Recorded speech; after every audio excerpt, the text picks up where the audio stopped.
I'm apartmentalized. Rent blows. So does a wicked wind through amenities I never use but pay for. The landlord owns me. I'm just running myself from him. This complex filled with endless miles of carpeting stained from the previous renters which rose out of the floor like a mass of anarchy clouds. I'll be charged for the cleaning of them.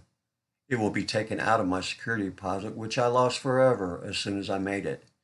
I installed a new jacuzzi, new windows, new gutter, sent the bill to the office, and I got a reverse mortgage on my apartment. Can't breathe. Thin walls. I know all the neighbors' favorite TV shows. I have post traumatic apartment syndrome. I'm stuck in a shoebox of unit piled on top of and squished between other shoeboxes. Zero rats, zero bedbugs, zero roaches, zero fruit flies. The lease is broken, so is my soul wandering the apartment. I am apartmentalized. The introduction to Apartmentalized by Dan Fiore.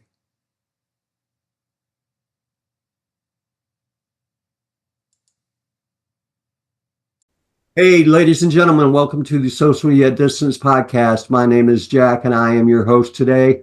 Today, we've got a real special event. We're going to be meeting with Dan Fiore the third, who has got a new publication out called Apartmentalized, and we're going to talk a little bit about that. I've been reading Dan's work for quite some time, and I know that I enjoy it, and I'm sure that you will as well. So let's welcome Dan. Hi, Dan. Welcome, my friend. Hi, Jack. Thank you. Thanks for coming, my friend. Tell me a little bit about your background and how, I've been reading your stuff for quite a while, and I know that you've been around. How did you end up here in the world of words and art? I started writing really bad poems in geometry class. Sweet. Yeah. And I I wanted to write seriously after I quit theater. And by seriously, I mean trying to get stuff published. And I was about 18 years old, and I'm 47 now, and I've just been writing ever since. It's been cathartic. I've always wanted to be an artist. And that's the aim for art in what I do. You know, it's interesting that you say that because you're going right down the path where I was headed. When you start throwing around terms like cathartic and getting that stuff out. In reading your work, one of the things that I've noticed all along, but particularly with this piece, this book, is seems to be a real, like, my writing style it's a little bit different. I tend to be free flowing stream of consciousness kind of thing that I take, and then I'll pare it down I've got pieces that are probably 10 or 12 years old that they're not ready yet. And they all started off with me basically journaling a bunch of, heartfelt bullshit about whatever's going on in my world. And, that started the healing process. And I think that there's something metaphorical about paring down and taking away what's necessary and what's not in the rewriting process. And sometimes it takes longer than not. But the way I read your work is that you have that same thought process, whether it's as exaggerated as mine might be or not. You have that same ability to do that free-flowing stream of thought consciousness where it's almost like you're holding a conversation with yourself about what's going on around you, not only externally, but also internally as well. And I don't know, that's the overall vibe I get. I don't know, does that feel on track to you at all, or? Yeah, a lot of my pieces just come out. I don't know where they come from, but there's an energy about them. And, it's just, I'll sit down with a piece of paper, and in Apartmentalized, there's poems that were like that, where it's just like this spewing that just came out of me, and then I'm done. And hopefully the reader feels that energy when they read it. And, I definitely edit my work. I'm not Jack Kerouac. I don't just, Right. I'm not all just whatever you have first thought, best thought, although that works sometimes. But yeah, I mean, apartmentalized for sure is gobbledygook of living in an apartment complex. And I've always said that with my own writing that I really like the concept of smashing you right between the eyes at the very last line where you go, whoa. And although it's not as overwhelming, I think with your work, what I end up walking away with at the end of one of your pieces is the exasperation or whatever the emotion was that drove that piece to existence, even whether it's frustration or a sense of defeatedness or a question of where I'm going next. Mm-hmm. All of those things are kind of encompassed there, and I think it's a unique ability, and one of the reasons I like your work so much is that I do walk away feeling something, and it's very akin often to my own personal experience. And That's good. That's good to hear. I mean, I'm a fan of your work too. I've read your stuff on Facebook, and I've walked away with that. If you're a little bit different after a poem, then I think it's worked. You right, know, so it doesn't matter how you respond or don't respond; it's the fact you responded.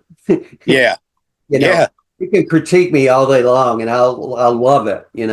But sure, at least listen. you know. yeah, So, yeah, and that's kind of what we hope to do is that, we put these words out there that, the bottom line with the socio distance, I always use the example of the girl in Alabama named Mary Jane. There's Mary Jane in Alabama, and me and you might put out our books, and we're going to sell X number of books, pretty much guaranteed. And a lot of those books are going to go to our friends and family and people that are within our own personal circles, but the rest of the world has no freaking clue that book is out there. And yeah, so when Mary Sue in Alabama gets a hold of a book and she reads it and gets inspired, I've done my job. right, I put the word out there, whether it's Dan Fiore's or John Dorsey or Mark Hartenbach or whoever it might be. They have that response, and the person who is truly seeking, I think, will find those things. And yeah. that I like that because analogy. it is healing in that I think you get led to the spot where you need to be. I've always written as an outlet, but I didn't realize that there was healing going on at the same time. It was always like an escape valve. Yeah, for sure, for sure. My first book was, I mean, you'd have thought I wrote that with a psychiatrist looking over my shoulder. Like it was just I was so depressed and so and a number of people have said to me about that book. It's called Lapping Water. Uh-huh. That it really helped them. So if you can do something like that, that goes beyond just the artistry of Oh, writing. I just created a chapbook in my head. My therapist is my editor. Yeah, yeah, that's good. Well, read us something. Let's hear what I mean. We've done the build. Sure, Let's hear a little bit. sure. We were talking about kind of I don't want to label it stream of consciousness, but just kind of like a spewing of words that came out, and I wanted to read something like that. Okay. It's called "These Days Alone in This Apartment." These days alone in this apartment, I have felt a shiver. It comes from me. Looking at the chair, the bed, so lifeless, and I wish I was. Not really. I think I just wish that I had the peace of maybe looking at the first robin of spring, or the inside of your heart where all the evil has died. These days alone in this apartment, I think will never end, and I'm trying to grasp it all, life and death in my hands, but it's too big. I can't carry the load anymore. Gonna take my medication, lie down, and put all this worry at the bottom of the sea where eventually it will rise up out of the water, making a great splash and devour me. Or maybe it won't. If I just trust grace and all the things that I saw on that altar and the marble crucifix and the tears I cried for you then. Wow. You know, there's such lyricism there in that there's metaphors, you're telling a story, there's poetic parts of it, and not one piece of it is unclear what you're talking about, really. You know. Yeah. Thank you. Yeah, that's I like that a lot. And that's what I'm finding with your book. I started reading the stuff 2 days ago, and I get pulled away back to it because I want to. It's almost like I realize it's not necessarily sequential, but it's almost like there's a story and you want to find out what's going to happen next, you know? Yeah, yeah, yeah. It's um it's definitely it's definitely its own world, this book, where of the apartment and like just trying to make rent, but neighbors are everywhere crawling out of your skin. And Right. that particular piece, there's a place where my wife and I went, a Catholic church, and I said to somebody there, "Can I just pray in here?" And he gave me the passcode to go in and pray. And they have this marble crucifix that I'll never forget. And I just lost it in there about so many things. I was crying. And so I came back and wrote that with that, I wrote that poem about that. And, but it really came out of me like like I said, spewed out of me. Like, it was just one big burst. And, hopefully that comes out, that I want people to, like I said before, I want people to feel the energy I was feeling when I wrote it. I think that there's, I mean, where my head automatically goes just because of my personal experience. And I think that it translates regardless of what the issue might be. But, I come from a background where I got involved in drugs very young. I did a lot of bad things. And, but Mm-hmm. along the way, in the course of my recovery, one of the things that I learned was that there is a difference between, what they term a spiritual experience versus what they term a spiritual awakening. And I took that piece of knowledge to heart, and I've kind of examined that over the years. And I think that that's very true in that if I'm open and aware enough to my own mental health and wellness and spiritual being and whatever, my relationship to the universe and the people and whatever, if I'm just mindful of those things, then the results become increasingly better. And, That's really interesting. it's, I just think that the breadcrumbs of it all are their spiritual experiences that you have along the way. And those are the clues and the peeks into maybe what being human is supposed to be. I don't necessarily equate it to a religion or any particular style of belief, but Mm-hmm. it's just a mindfulness that there are other people and there are other experiences. And maybe those experiences, whether they end up in a book or some conversation I have, I don't control the universe and I don't know whoever I'm talking to what they need to hear. Yeah. So all I got to do is speak my truth, and then whatever comes out of that is right, not really any of my business, you know. Right. And my job is to pay attention to those experiences in my life and how do I apply those things. And that's how you get to a point where all of a sudden I'm a lot more concerned about getting the words out there than writing my own book and suffering through that whole process. I can do that and enjoy it, yet make sure that the words are out there for other people because I've experienced that healing, Yeah. that spiritual experience. I Yeah. ain't Jesus, and I ain't no Messiah, and I ain't got no answers, but I got No, clues that you can take and you can do whatever you want to with them. I And hear you. humans I, talk to each other like that in the real world. yeah. Bob Dylan got a lot of, I'm looking, people thought they could get the answers from him, or, I was writing about that. I wrote about it. Some poem I wrote, I think it's called Old Hippie Debate.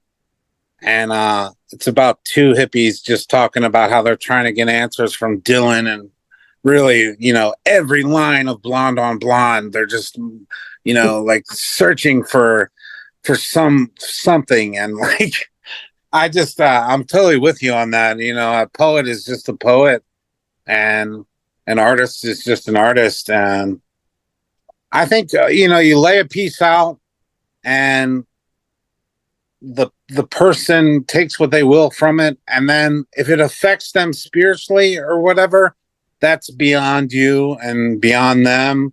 Exactly. And I freaking hate labels, so you can call it whatever you want. It just happens to be the word I use, Yeah. You'll as you come to know me better, you'll find out I just detest labels. I mean, because they are not applicable in most cases, and they are confining in most of the other cases.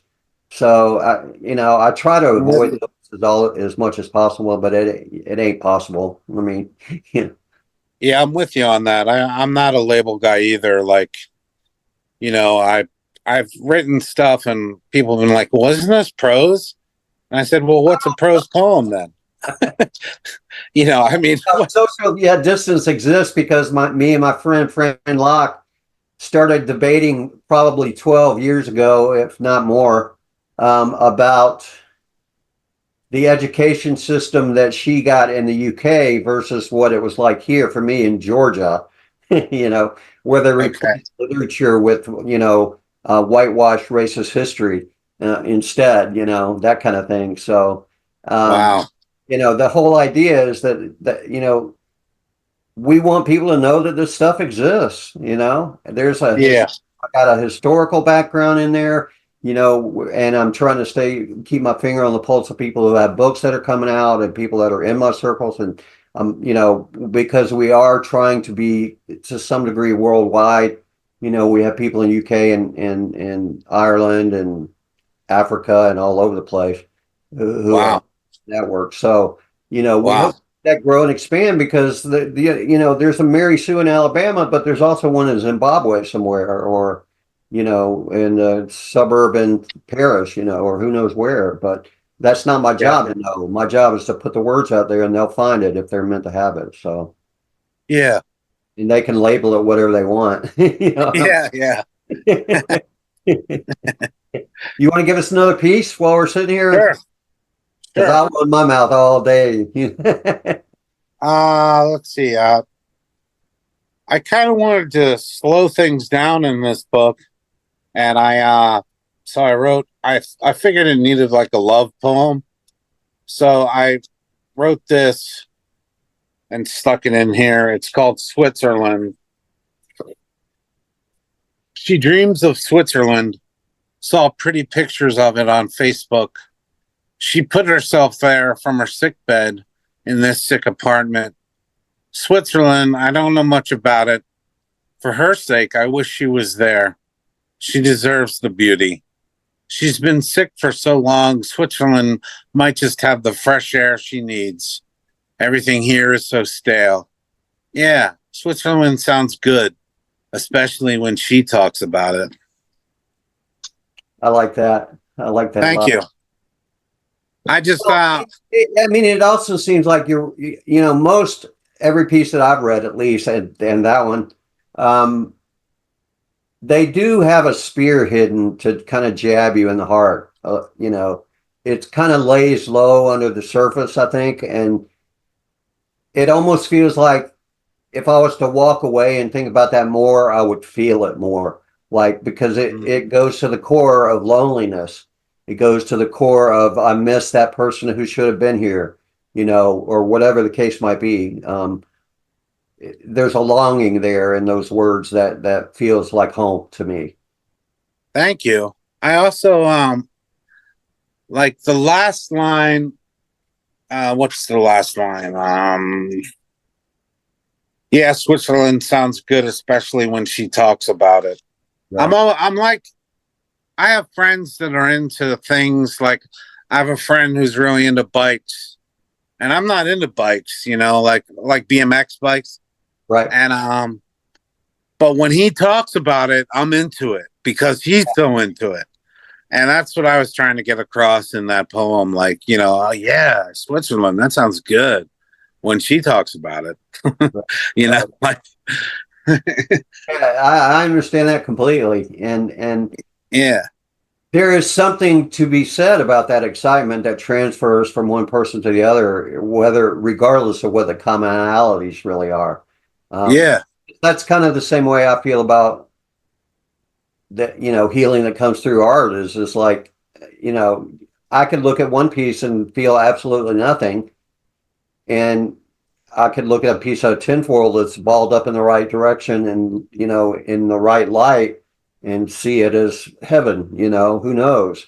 But it's yeah, all in where my perception is. And, what I need to do personally is broaden that perspective a little bit more, and not get tied into those things like the labels or like I stressed for a long time with the fact that I didn't use enough metaphors because of that underlying theory, I just want to smack you right between the face and get you to pay attention.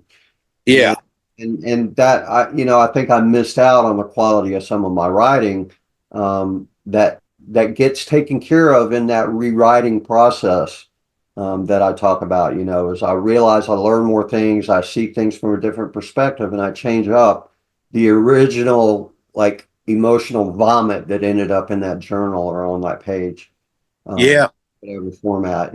I've been known to ramble to my tape recorder on my phone, things like that, so I don't forget ideas because I'm so scatterbrained like that. But yeah. It sounds a lot like the way I write. I mean, I just, I'll get it out, go back and edit it, and then maybe the edit isn't so great, and I go back to, the original piece or whatever. yeah, and I have to look at my own limitations. I mean, and fears and concerns about that. I mean, I question how good my writing really is. I question on a day-to-day basis whether I really want to put it out there. I Right. question interferes with the quality of what I'm putting out there of other people's work, that kind of thing. And I do things like read stats on YouTube way too much that, that it can interfere. If I see that, so and so's getting thousands of views on a video, yet my little 2-minute poem is not getting anything, that tells me something pretty clear that my stuff's not at least as palatable or as accessible as some of the other stuff that's out there. And I'm okay with that. I don't give a shit, I mean, Mm-hmm.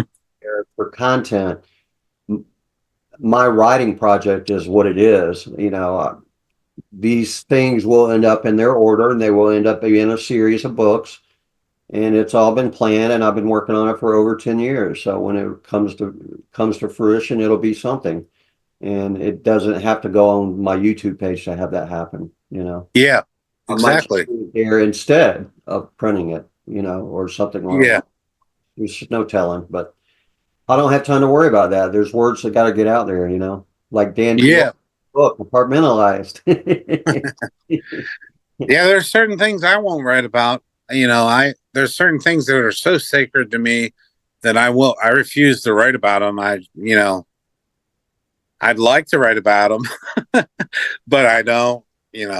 So Well, I think that's where a process similar to the one that I use, and you're actually describing probably partially why I do it myself. But over the course of time, you change your perspective and you change your views, and that editing process, even though you might vomit it out now, um, and it doesn't feel palatable to you, but maybe 6 weeks from now, when you're in a different frame of mind, you go in and clean it up. It is something, because it's always a framework, and there's always an original idea that formed around whatever that vision is for you, whether it's a poem or a piece of art or whatever. So my feeling is, even if I have to leave it unfinished, it's never really unfinished until I say it's done. you know. Hmm. So, Yeah. What have you been working on lately? well, I mean, my life at this point is just putting together the whole social yet distance project. I mean, there's so much involved. Okay. There's the YouTube, there's the podcast. I have merch out there. I have artwork that I sell. I have, t-shirts. Wow.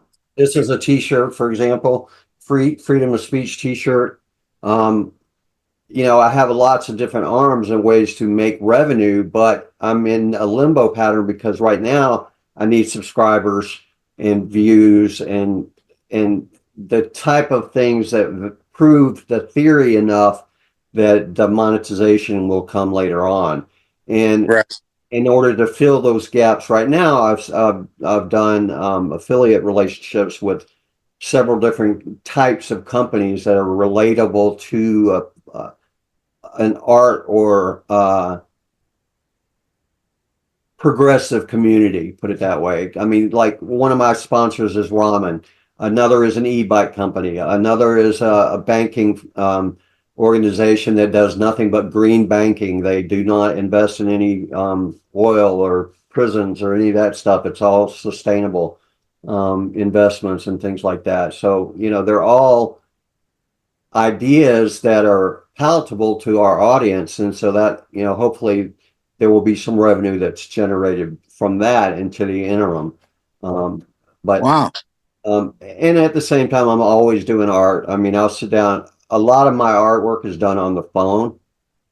So I'll sit because I use apps on my phone and whatnot, and then I'll bring it into something else and give it more quality and more, refinement later. But, I could be sitting anywhere at any time and just grab a photo and just start working on it. Or I know, like I started working on one last night because I knew you and I were going to do one. So, I want to center it around the cover, for example. So that's, that kind of stuff and building those arrangements and those vehicles so that I really want it to all be plug and play one day so that all I have to do is sit down and do the interviews or the podcast itself.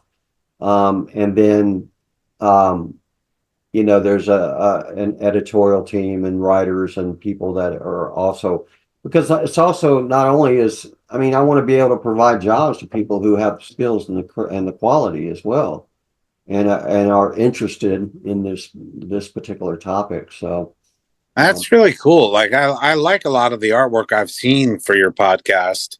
I didn't know you did it yourself. It's really good. yeah, most of it's me and so I stay busy and that's why it seems like I'm fry-brained all the time and it's because I am. The other Yeah. piece about me that's neither here nor there because this is really about you. I'm recovering from I'm on disability. I'm recovering from a pretty serious illness, and in the process of healing from that. Yeah. That's why I'm pretty damn emphatic about art and words as poetry, and I mean as healing because it's carried me through, and I could go into a lot of details, but it's been pretty serious and pretty hard. So I'm I not hear you. I'm not able to go out and work a job like most people. I have limitations on the amount of income I can earn and things like that. But I'm not going to my grave without doing what I want to do. And what I want to do is spread this message so that if and when I'm gone one day, it'll still be here and it'll stand alone and there'll be plenty of people involved to carry on and make sure that Mary Sue gets her book in Alabama, you know. Yeah. Yeah. I'm in the same boat. I'm on disability. I can't work a regular thing, and it is serious. It is, I have to really take care of myself and rest. And there's only so much I can do, even in poetry, like I can only do it when my illness permits, Yeah, you know? I'm kind of the same way. I mean, um, I've been known to have to call off appointments, or recordings I was going to do or something because I just felt like shit. Yeah, Um, but it's getting better. And what I'm finding is the more I dedicate myself to that and to taking care of the health, the better it all gets. And, there's pieces to the puzzle that miss, like my mobility has been extremely limited, and I'm going to fix that with a sponsor, hopefully, who can provide me with an e-bike that, will help me get the financing I need or whatever the case might be. There's all kind of plans in my head about that. But that's Yeah. my issue, is I run 24/7 in my head, Yeah. Me regardless too. of what my body's doing, and that takes a toll. And so I'm Yeah. trying now how to rest and how to um, just isolate the time to do what I need to do instead of trying to have 30 lists in my head going all at once and trying to remember what I got to do next, Right. because I'm the king of making lists and I never look at the list again. you know. You sound like my wife. My wife is always making lists and notes, and so But yeah. yeah, so, I mean, my deal to answer your question is I'm going to sit right here in this bed or until I can get out on the beach or whatever, and keep recording, keep talking to poets, keep putting books out there, keep doing what I do. And Yeah. I don't feel I feel, on a personal level that I struggle and I play, Icarus and, all this kind of stuff. But, focusing my energy and my effort where it needs to go makes a difference. And um, once I can Great. once I can throw in being able to get a lot more oxygen and air and sun and go out and shake hands with people in the neighborhood and the communities around me. Um, my goal is to be um, the crazy poet guy on his e-bike riding around town on his kilt. Um, and I think it'll do quite well, actually, if I can actually get all the pieces together all at once to do it. Um, Yeah. there's a nightclub downtown, for example, that has a studio attached. I could go there and do a podcast on a regular basis and broadcast live events from somewhere else onto their wall and then broadcast their poetry events from there to somewhere else or to Zoom or somewhere else. I can, Wow. I mean, those are the kind of ideas I have in my head about how can the changing technology is coming, it's here. We need to learn how to take advantage of it because everything we're used to in the smell of leather books and all that kind of stuff, it's not ever going to go away. But the bookstores may, and the Amazons of the world, they're going to take over. So if you want to maintain any kind of indie perspective, I think you kind of have to go in through the people door, and that's my approach to that. Is you know 60-year-old guy with in need of a liver comes in his kilt on his e-bike talking about poetry. I think that's a pretty good. I think it's a good look for me. Yeah, it works. Running up and down the beach yelling poems at shit and people. Yeah. Yeah. But we Nice. do it a day at a time and do the best we can. So what's in your future as far as book promotion, any tour, any kind of stuff like that? Um, Um, any future well, like I books? said, I gotta really watch myself, what I can do. That's why I've never tried the major publishers because I can't do it. Right. And even if they said yes, I couldn't do what they require of me. Um, so I'd like to do maybe a reading in the summer. I have a book coming out of flash fiction through Cajun Mud Press. I Uh-huh. don't know if you're Yeah, familiar with them. I know them Cajun Watch. Yeah, yeah, he's great. Yeah, yes. And so is Steve, who did Apartmentalized. It's great to work with, people that are easy to work with. And actually everybody I've worked with has been easy to work with. So that's good. It takes a lot of toll off me.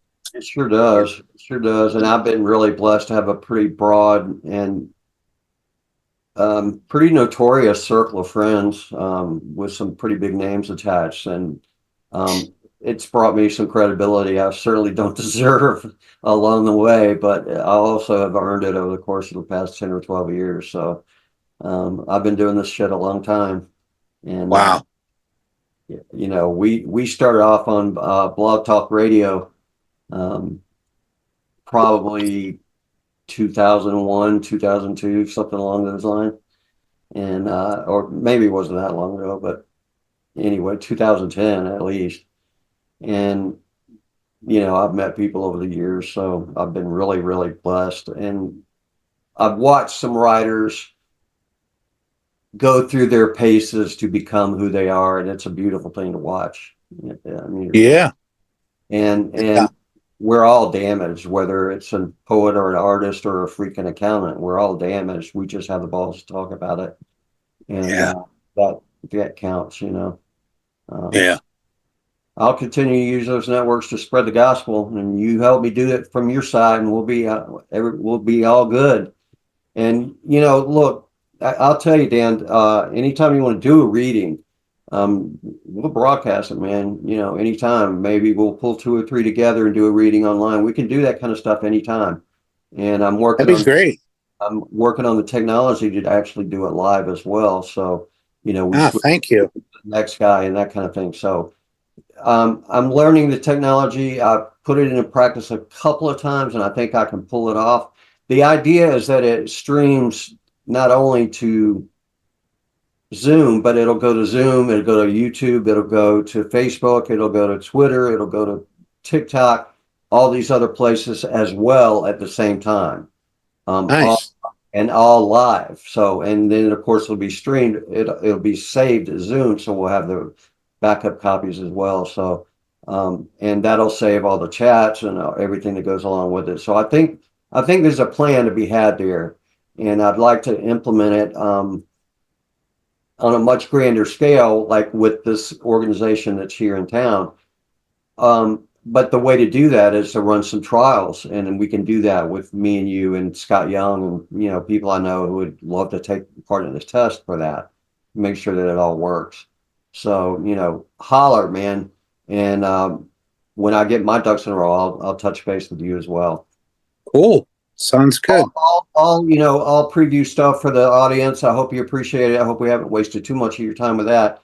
Let's get back to Dan. So you're not actively writing anything. Tell me about the publishers that you have worked with, because you did mention that. Sure. I worked with Gen Z Publishing for 4 books. And then I worked with Dead Man's Press Inc. Mm-hmm. for a book. And I worked with Inspired on this latest book, Apartmentalized. And I worked with Corencia Press on a book called Hospital Issued Writing Notebook. And that's it. And then Cajun Mud will be the next one. Now, let me ask you this. Of all of those titles, are they still available? Yeah. Are they all available in one spot? No, it's okay. If you'll send me a list, I'll include it in the description on where people could get your books. And you and I can discuss an alternative plan to that as well. I got some ideas about that sure. We probably don't want to do that here, or everybody else will do it, and then I'll miss out again. So I'm not going to do that, but we'll talk about it. Yeah. They don't have to sit on a shelf, put it that way. Yeah. Yeah. You can liquidate those and make available. Like I have a way to take out of print books, for example, and make them available as well. And that's one of the things I'm working on in the background as well. Cool. A lot of guys out there have got a lot of great shit that's not in print anymore. I know it's tragedy. To be able to make that stuff available would be, I think, a coup to some degree. Yeah. So we'll talk about that as well. Is there anything that we can do as an audience to support you? I mean, obviously we'll have links for the book. Is there anything else going on that would help you and your wife in your situations? Just to read. I mean, I just appreciate any kind of help. You know what I mean? Like a love, anything. Sharing the page. Take the time to pay attention and let me know how you feel about it. That's yeah. Sometimes I'll sometimes I read about readings in the 50s where they'd pass around a hat after the reading and people would put in money. So I figured, what the hell? I'll stick a tip jar at the end of some of my poems. You Well, I know, figured out how to add a tip jar to Zoom, so I think that kind of thing is possible. that's cool. That's cool. Yeah. So, I'm not really shy about it. I figure, if I'm out there putting this work out there, if you want to help out, you can. If you don't, you don't. Yeah. You know what I mean? Like, whatever. I mean, So, I'm the same way. I mean, I get in my little fits of desperation on occasion, but um, that's because it's a fit of desperation. So, but I'm the same way. It's like I'm not looking to make money off my audience, other than what I can provide them that's worth some money to them. yeah. Whether it be an ebook that they could buy or a t-shirt that they like or whatever the case might be. That's what I want to be able to provide some value. The value of the words in the art comes on, that's part of the package. That comes anyway. Yeah. Yeah. Exactly. It's not charging for the content. It's just, do you feel some community with what we have going on here is really what it's all about. It's Yeah. building community. So you guys hear that? Like, share, subscribe, all that stuff. Yeah. All right. Anything else we can do for you today, Dan? No, I think it was really fun to read and talk and listen, and it was a nice podcast. Well, I enjoyed it too, my friend. And if you'll stay right there, I'm going to say an outro real quick, and you hang tight. Ladies and gentlemen, thank you so much for coming and hanging out with us today. It's been another beautiful Sunday here in the beach, and we appreciate our time with Dan today, and hope that you will like, subscribe, and share all of our content with your friends. Pay attention to the links in the description. You'll find links to his books and links to how you can support the podcast and all that we have going on. Dig in a little bit deeper. It's probably a lot more going on than what you think. So pay attention to those links, and we look forward to seeing you at the next podcast here in the next day or two. Thanks, you guys. Thank you, guys. All right.